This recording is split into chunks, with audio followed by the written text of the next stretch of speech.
Assalamualaikum warahmatullahi wabarakatuh. Perkenalkan, nama saya Silhairani dengan NIM 25232400062.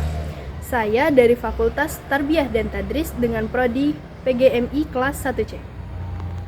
Tugas video ini untuk memenuhi mata kuliah Pancasila dengan dosen pengampu Bapak Ageng Zakwantuba MPD. Nah, saya di sini akan menjelaskan tentang penetapan Pancasila sebagai dasar negara. Seperti yang kita ketahui, sebelum masuk ke penetapan, Pancasila itu melewati dua lagi, yaitu pengusulan Pancasila dan perumusan Pancasila. Penetapan Pancasila sebagai dasar negara pasca kemerdekaan Indonesia. Setelah Jepang menyerah pada sekutu pada tanggal 14 Agustus 1945, para pemimpin bangsa melihat kesempatan untuk memproklamasikan kemerdekaan. Pada tanggal 17 Agustus 1945, Insinyur Soekarno dan Muhammad Hatta memproklamasikan kemerdekaan Indonesia.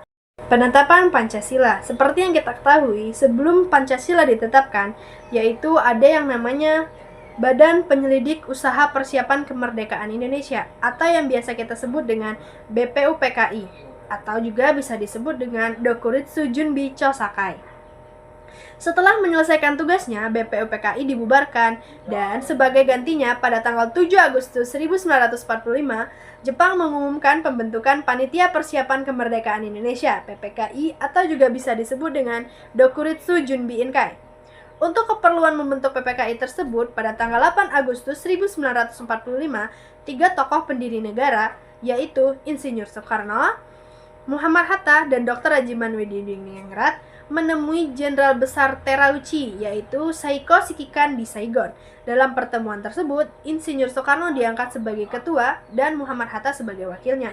PPKI sendiri beranggotakan 21 orang, termasuk ketua dan wakilnya. Setelah kembali ke tanah air, pada tanggal 14 Agustus 1945, Insinyur Soekarno mengumumkan bahwa Indonesia akan merdeka secepat mungkin, dan bukan karena pemberian dari Jepang, melainkan hasil perjuangan bangsa Indonesia sendiri. Sebagai buktinya, atas kehendak bangsa Indonesia sendiri, anggota PPKI ditambah menjadi 6 orang, sehingga seluruhnya anggota PPKI menjadi 27 orang. Semua anggota PPKI itu sendiri berasal dari bangsa Indonesia. Part 2, yaitu setelah Jepang menyerah kepada pihak sekutu pada tanggal 14 Agustus 1945, kesempatan tersebut digunakan sebaik-baiknya oleh para pejuang untuk segera menyatakan kemerdekaan bangsa Indonesia. Pada hari Jumat, tanggal 17 Agustus 1945, Insinyur Soekarno dan Muhammad Hatta memproklamasikan kemerdekaan bangsa Indonesia ke seluruh dunia. Sebetulnya, kejadian itu tidak semata-mata terjadi begitu saja. Terdapat pergolakan di dalamnya, terutama pada kaum pemuda.